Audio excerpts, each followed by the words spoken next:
mejor versión no es un sueño, es una decisión. Imaginemos por un momento que entramos en un rascacielos inmenso. Pisamos el suelo de mármol del vestíbulo con total confianza. Dando por sentado que es sólido, claro. Exacto. Asumimos que es real con la misma certeza con la que aceptamos la ley de la gravedad, vamos. Porque nadie va mirando al suelo pensando que se va a desintegrar. Eso es. Pero, de repente, alguien nos susurra que ese suelo no es de piedra, que ese edificio entero se mantiene en pie única y exclusivamente porque todos los que están dentro han acordado creer que existe. Ostras. Y que, si la masa de gente dejara de creer en él, ¿el mármol se desvanecería en el aire de buenas a primeras? Es una imagen súper vertiginosa. Y, a ver, desde un punto de vista psicológico resulta bastante desestabilizadora. Ya te rompe los esquemas. Al humano le encanta que las cosas sean palpables, previsibles, que estén bien categorizadas. Necesitamos esa certeza para funcionar. Claro. Nos aterra la idea de que nuestro entorno sea moldeable. Nos da una profunda sensación de paz pensar que el mundo exterior es inamovible. Pues nuestro objetivo en este análisis a fondo es precisamente cuestionar esa paz. Vamos a mover un poco los cimientos. Sí. Vamos a adentrarnos en un material fascinante. Son una serie de extractos de un documento, de un ensayo profundamente filosófico y, bueno, bastante confrontativo. Muy confrontativo, diría yo. Lleva el título de «Este libro te encuentra un día antes de que toda tu vida cambie por completo». Y conviene avisar desde ya a quien nos escuche. Esto no es la típica lectura de autoayuda diseñada para reconfortar. Entendemos la conciencia humana. Y analizar cómo moldea la realidad material. Exacto. De manera literal y demostrable, además. Cómo da forma a la realidad que experimentamos cada día. Pues vale, vamos a desgranar esto paso a paso. La misión de nuestra inmersión de hoy es decodificar este manual de despertar. A ver qué herramientas prácticas podemos sacar. Justo. Queremos extraer las claves que propone para que cualquier individuo deje de ser una simple víctima de las circunstancias. Que abandone esa inercia de quejarse del entorno. Y pase a ser el arquitecto de su propia experiencia. Así que la pregunta lógica para arrancar es esta. Si el mundo no es tan sólido como parece, si no es ese mármol inamovible que pisábamos en el vestíbulo. ¿De qué está hecho realmente? Eso es. ¿Cuál es el material de construcción? Pues lo que plantea este texto es que el mundo exterior no es una estructura fija e independiente de nosotros. Es un pacto. Un pacto. O sea, un acuerdo no escrito. Un acuerdo firmado en silencio por millones de mentes que han decidido procesar la realidad exactamente de la misma manera. Y a ver, históricamente muchas tradiciones ya apuntaban a esto. Sí, esto viene de lejos. Claro, en la India se hablaba del Maya, el velo de la ilusión. Platón describió la alegoría de la caverna, donde los prisioneros confunden las sombras con la verdad absoluta. Y los hermetistas, que afirmaban que el universo es mental. Exactamente.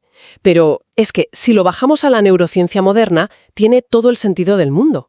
Nuestro cerebro filtra millones de bits de información por segundo. ¿Y solo nos muestra lo que hemos acordado que es real? Justo. Lo que socialmente hemos validado como importante. Para aterrizar este concepto al día a día, el texto utiliza una analogía muy clarificadora, que es el papel moneda.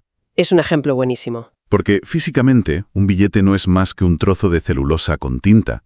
No tiene ningún valor intrínseco. Su único valor real radica en que existe una creencia colectiva en él. Claro, permite comprar comida únicamente porque el tendero y el comprador comparten la misma alucinación consensuada sobre su valor. Si mañana esa creencia masiva desaparece, el papel no sirve ni para abrigarse en invierno. Totalmente. Y lo interesante es aplicar esta misma regla a conceptos mucho más abstractos que rigen el día a día. Hablo del prestigio, el éxito profesional o incluso el fracaso. Existen y tienen un peso aplastante porque los hemos validado socialmente. Les hemos dado esa autoridad. Y al darles esa validación constante, entra en juego lo que en este material se denomina el arquitecto dormido. Un concepto clave, ¿sí? La idea es que dentro de cada individuo existe un observador silencioso, que es el verdadero generador de la realidad personal. El que diseña los planos. Eso es. Sin embargo, este arquitecto se ha quedado profundamente dormido. Se ha identificado de tal manera con el edificio construido que ha olvidado que él mismo trazó las líneas iniciales. Se identifica con el personaje, con el ego, con esas etiquetas que uno se repite como mantras absolutos. En plan, soy de letras, soy pobre o soy una persona ansiosa. Exacto. Al fusionarse con esas etiquetas, uno olvida que posee la capacidad de borrar esas líneas y dibujar planos completamente nuevos. Es como si un director de cine, en medio de un rodaje súper caótico, de repente sufriera una amnesia temporal. Y se creyera que es un simple extra. Justo. Un extra dentro de su propia película. Y encima se pasara las escenas quejándose amargamente del guión, sufriendo por las líneas de diálogo que le tocan. Olvidando por completo que fue él quien escribió ese guión. Y que tiene la claqueta en la mano para cortar la escena cuando quiera. Es una analogía perfecta. Y a ver, la psicología detrás de esta amnesia voluntaria es súper reveladora. Porque la pregunta es, ¿por qué el ser humano elige dormirse en la ilusión del extra y renuncia al asiento del director?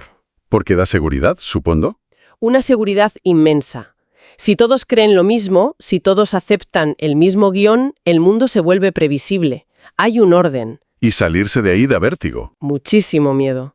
Despertar de esa inercia rompe la comodidad de poder quejarse. Es infinitamente más fácil culpar a la economía, al sistema o a la mala suerte que asumir la carga de que uno mismo está sosteniendo los barrotes de su propia celda. Con sus propios patrones de pensamiento. Ostras, y para empezar a romper esa inercia, el texto propone una práctica muy concreta. Un ejercicio de observación de 7 días. Sí, una especie de auditoría interna. Consiste en que la persona escuche, como si fuera un científico neutral, sus propias frases automáticas. Declaraciones del tipo, no puedo permitirme esto, la vida es muy dura, o siempre acabo atrayendo el mismo tipo de problemas. Y ojo, el objetivo no es reprimir estas frases de golpe. No, es anotarlas, someterlas a escrutinio para identificar cuántas de ellas nacen de una convicción real y cuántas son simples ecos del entorno. Voz prestada, básicamente, de la familia, de la cultura o de los medios de comunicación. Es un ejercicio de disección cognitiva fascinante. Al empezar a aislar esos ecos, se hace evidente que la realidad externa no hace más que proyectar los planos internos que hemos aceptado. Y esto nos lleva a un principio fundamental del texto. La ley del reflejo, entiendo. Exacto. Si el exterior es una pantalla de proyección, cada persona y cada circunstancia que se cruza en nuestro camino actúa inevitablemente como un espejo. Que se resume en una premisa bastante tajante. Lo que ves no es lo que es lo que eres. Así de directo. El exterior refleja el interior. Y no por un acto de magia mística, sino por una cuestión de puro sesgo de confirmación y coherencia matemática. A ver, imaginemos que alguien lleva puestas unas gafas con un filtro rojo muy grueso. Vale. Mire donde mire, todo lo que observe estará teñido de rojo. Si esa persona tiene, por ejemplo, un miedo profundo al abandono en su interior, su cerebro interpretará gestos completamente neutrales de los demás como rechazo. Una mirada distraída, un mensaje que tarda en responderse. Todos son señales inequívocas de que la van a abandonar. Claro. Y es entonces cuando vemos a esa persona que está súper frustrada con su entorno, decide dejarlo todo y mudarse a otra ciudad. O cambiar radicalmente de pareja. Intentando básicamente pintar los muebles del mundo exterior de color azul.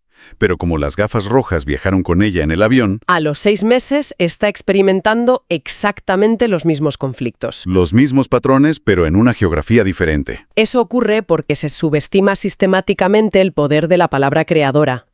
El texto hace mucho énfasis en que el lenguaje no se limita a describir la realidad. Le da órdenes ejecutivas al cerebro. Decir yo soy es una declaración de posición absoluta. Cuando alguien pronuncia frases como «siempre me pasa lo mismo», no está haciendo una observación periodística neutral. Está emitiendo un decreto. Un decreto total. A nivel neurológico, el sistema activador reticular ascendente del cerebro empieza a filtrar toda la información disponible para confirmar ese decreto. Lo que aquí definen como fe invertida, ¿verdad? Justo.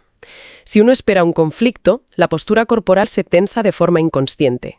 El tono de voz se vuelve a la defensiva. Y sin darte cuenta provocas exactamente la hostilidad que temías desde el principio. Profecía autocumplida de manual. Totalmente. A ver, entiendo la mecánica de esta fe invertida, pero surge una duda razonable. Si a nivel racional sabemos que quejarnos constantemente o hablar desde la escasez nos perjudica de manera tan directa... ¿Por qué lo seguimos haciendo? Exacto, porque existe una resistencia tan brutal, casi física, a reescribir ese guión mental.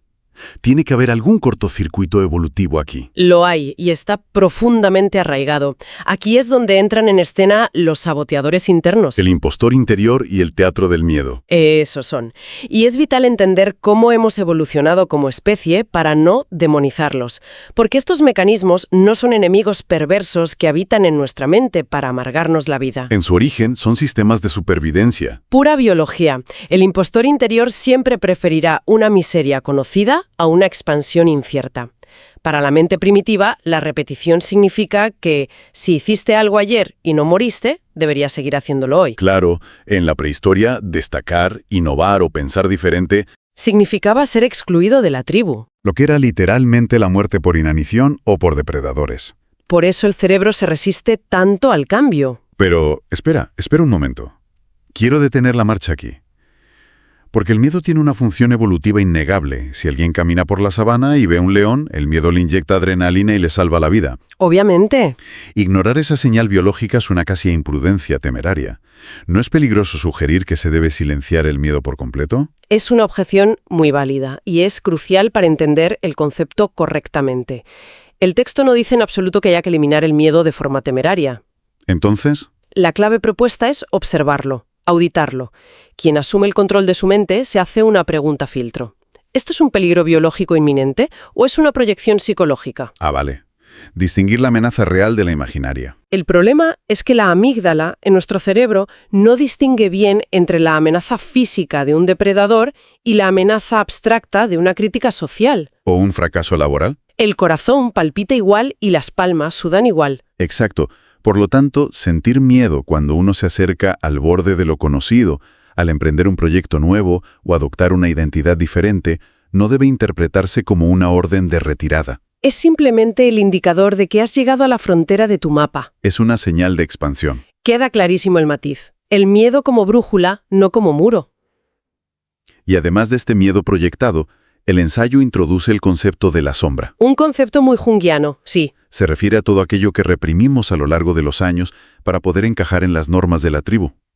La rabia, la ambición, la sensualidad, el deseo de destacar. Todo lo que nos dijeron que era inaceptable. Y el gran riesgo es que esa energía no se evapora al esconderla en el sótano psicológico. Se pudre y busca vías de escape alternativas. Manifestándose muchas veces en forma de sarcasmo amargo o autosabotaje constante, o, en casos extremos, somatizándose en enfermedades físicas. Madre mía. Sin embargo, el texto dice que si esa sombra se logra integrar y reconocer, se convierte en un combustible creativo potentísimo. Totalmente. Pero para silenciar a ese impostor, para desmontar el teatro del miedo y usar la sombra a favor, es imprescindible cortarles su línea de suministro. La fuente de alimentación. Que no es otra que la necesidad constante y patológica de que el entorno aplauda nuestras decisiones. El hambre de aprobación. Se expone que, desde la más tierna infancia, todos firmamos una especie de pacto invisible, un trueque silencioso. Renunciamos a nuestro poder personal y a nuestra autenticidad a cambio de pertenecer al grupo. A cambio de la palmadita en la espalda de los padres, de los profesores o más tarde de los jefes. Y esa validación externa genera un bucle de dopamina que es tremendamente adictivo. Condiciona por completo los planos que dibuja nuestro arquitecto interior. ¿Y cómo se rompe ese bucle? Pues el texto introduce una herramienta que es muy contraintuitiva, especialmente hoy en la era de las redes sociales. El poder del silencio. Ah, ¿sí? Se advierte seriamente sobre la costumbre de anunciar los proyectos, metas o cambios de vida antes de tiempo. Se compara con abrir la válvula de una caldera de vapor antes de que esa presión haya generado un movimiento real en el motor. O sea, si vas y le cuentas a todo el mundo que vas a escribir un libro o a montar un negocio, el cerebro recibe una recompensa química anticipada. Ya te sientes exitoso solo por decirlo. y pierdes el impulso para hacerlo de verdad.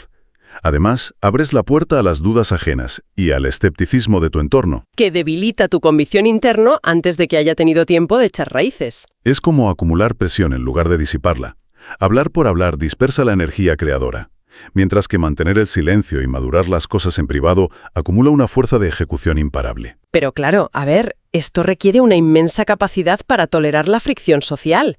Exige enfrentarse al espejo social. ¿A qué te refieres exactamente con el espejo social? Si la identidad de una persona fluctúa constantemente dependiendo de a quién intente agradar en una habitación determinada, su reflejo social será inestable. Va a ser un camaleón, vamos. Generará relaciones ambiguas y, en el fondo, una profunda falta de respeto hacia sí mismo. La libertad genuina exige desarrollar la capacidad estoica de tolerar la desaprobación. No se puede construir una identidad verdaderamente soberana si necesitas consenso constante a tu alrededor. Imposible. Y cuando alguien finalmente decide romper ese pacto de complacencia, cuando deja de buscar aplausos y toma la decisión irrevocable de cambiar las reglas de su vida, ocurre algo que genera pánico. De pronto te quedas en medio de la nada. Es una fase crítica. El texto la define como la caída voluntaria, la cual desemboca directamente en el vacío fértil. La premisa es muy drástica y biológica. No se puede construir un tejido nuevo sin que las células viejas mueran. Aplicado a la identidad, no se puede forjar un nuevo paradigma personal sin dejar morir al antiguo personaje. O sea, la caída voluntaria es ese acto de madurez donde uno decide descender por su propio pie de una posición laboral, de una relación o de un rol familiar que resulta falso. Antes de que ese sistema colapse por el peso de su propia incoherencia. Es estar dispuesto a renunciar al estatus superficial en favor de la verdad interna. Y hay que reconocer que esto choca de frente con la presión aplastante de nuestra cultura actual. Totalmente. Vivimos inmersos en una sociedad que glorifica el ascenso continuo, el éxito visible a todas horas, la curva de crecimiento infinita. Y al aplaudir solo la escalada, se oculta deliberadamente el valor monumental que tiene dejarse caer de forma consciente. Bajar al nivel del suelo, al barro, para poder inspeccionar y reconstruir los cimientos con materiales sólidos, implica soltar la narrativa de quienes fuimos en el pasado para justificarnos. Y el resultado inmediato de esa caída consciente es la entrada en ese vacío fértil. Algunos también lo llaman la soledad iniciática. Es ese espacio intermedio, súper silencioso y confuso, donde el viejo personaje ya no opera, pero la nueva identidad aún está en fase de gestación. Si lo analizamos desde la neuroquímica, tiene que ser una etapa durísima. Al cortar el suministro de validación externa, la dopamina cae en picado. Y la incertidumbre dispara el cortisol por las nubes. Por eso, el error más común es entrar en pánico. El ser humano detesta la indefinición. Ante ese vacío que genera ansiedad, la reacción automática es correr a llenarlo. Con distracciones compulsivas, relaciones tóxicas o volviendo corriendo a los viejos hábitos. Pero el verdadero salto evolutivo ocurre cuando se logra sostener la incomodidad de no saber quién se es de forma temporal. Porque no es un retroceso, es un laboratorio de incubación. Es exactamente igual que el proceso de la oruga dentro de la crisálida. Si se abre el capullo a la mitad del proceso, no te encuentras una mariposa en miniatura con las alas a medio hacer. ¿Qué va? Lo que hay es una especie de sopa biológica indefinida. Todo se ha desintegrado. ¡Qué buena imagen! Y si el individuo logra sobrevivir a esa sopa identitaria, a esa soledad, sin dar un paso atrás buscando la vieja comodidad, llega entonces a la prueba final y a la recompensa que promete este material. Y esa recompensa llega a través de asumir la responsabilidad total, lo que culmina en la coronación interior. Responsabilidad total. O sea, asumir sin un solo resquicio para la excusa que uno es la causa principal de su experiencia y no el efecto secundario de su entorno. Se hace una distinción muy aguda entre tener una explicación y usar una excusa. A ver, explícame eso. Comprender, por ejemplo, que uno reacciona con ira debido a traumas de la infancia es una explicación psicológica súper útil. Vale. Pero si se utiliza ese conocimiento para justificarse y no cambiar la conducta en el presente, se ha transformado una herramienta clínica en una simple coartada para no evolucionar. Ya veo. Aunque, a ver, aquí hay un terreno resbaladizo, y creo que es necesario hacer un poco de abogado del diablo. Dispara. Hablar de responsabilidad total roza a veces un discurso que puede interpretarse como culpar a la víctima, que ocurre con las circunstancias objetivamente injustas. Entiendo por dónde vas. Una crisis económica que destruye un sector entero, una enfermedad repentina, el daño real e intencionado que causan otras personas. Son elementos que escapan por completo al control individual. Es una línea muy fina, y es el punto más delicado de toda la propuesta, pero el texto lo aclara con bastante rigor. ¿Cómo lo aborda? La responsabilidad total, en este contexto, no niega la existencia de injusticias sistémicas, ni convierte a la persona en culpable de las tragedias o del mal ajeno. Vale, eso es importante dejarlo claro. Lo que postula es que, independientemente de la gravedad de lo que ocurre en el exterior, cada individuo retiene la responsabilidad absoluta e intransferible de cómo interpreta ese evento. Y sobre todo de cómo responde en el momento presente. Exactamente. Es la renuncia definitiva a la postura pasiva de ser una hoja llevada por el viento.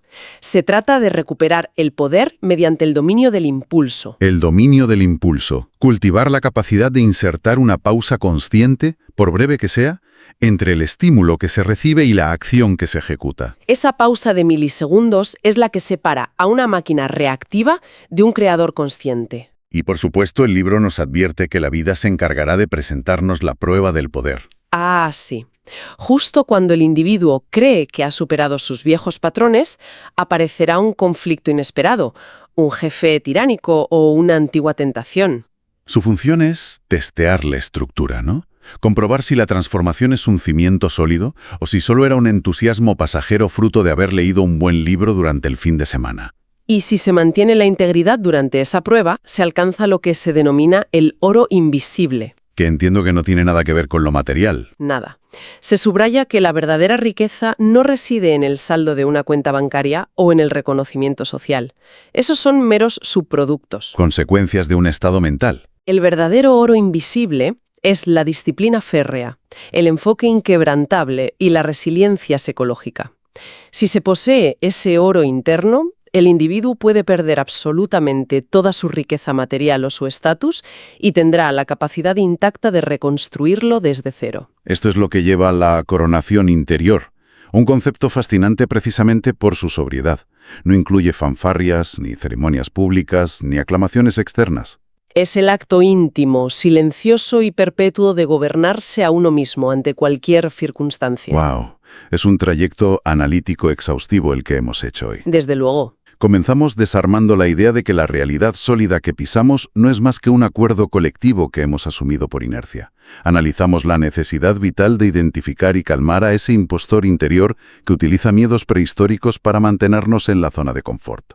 Entendimos la biología detrás del silencio. Y la importancia de atravesar el vacío fértil sin retroceder hacia distracciones baratas, para finalmente recuperar el mando operativo de nuestra propia mente. Todo este entramado conceptual parece destilarse en un solo mandato práctico. Abandonar la reacción automática y asumir la creación deliberada. Y tras analizar todos estos mecanismos de emancipación individual, se abre la puerta a una reflexión final que ensancha completamente la perspectiva. Sí, como se sostiene a lo largo de estos principios, las leyes funcionales de nuestra realidad cotidiana y material se mantienen en pie única y exclusivamente gracias a la obediencia y al consenso mental de la mayoría. Las implicaciones a gran escala son abrumadoras, piénsalo. Si la premisa es cierta, nos obliga a preguntarnos qué ocurriría con la estructura misma de la civilización. Hablamos de la economía tal y como la entendemos, de las jerarquías de poder que parecen inquebrantables, incluso de las fronteras geopolíticas que damos por sentadas. ¿Qué pasaría si un día, de manera simultánea, una masa crítica de mentes simplemente decidiera despertar? Si dejaran de reaccionar en piloto automático ante los estímulos del miedo y retiraran de forma pacífica su obediencia inconsciente a esta ilusión acordada. Veríamos cómo el mundo conocido se desmorona en un caos absoluto al desaparecer el mármol del vestíbulo. ¿O sería ese el instante exacto en el que, como especie, empezaríamos a construir una realidad genuina y libre de ecos del pasado? Es sin duda la incógnita definitiva que queda resonando al cerrar este análisis. Toda la arquitectura de lo que llamamos sociedad depende estrictamente de que nadie cuestione la solidez de los muros que nos rodean. Una perspectiva que puede quitar el sueño, o quizás precisamente ser el detonante para abrir los ojos. Para quienes nos escuchan, el desafío práctico y aplicable queda sobre la mesa. A partir de este momento, el objetivo es intentar observar e identificar ese brevísimo instante de silencio que existe entre un evento externo que nos frustra y nuestra manera habitual y automática de reaccionar. Ahí, en esa mínima fracción de tiempo, reside todo el poder del arquitecto para cambiar los planos de su realidad. Absolutamente. Nos vemos en nuestro próximo análisis a fondo.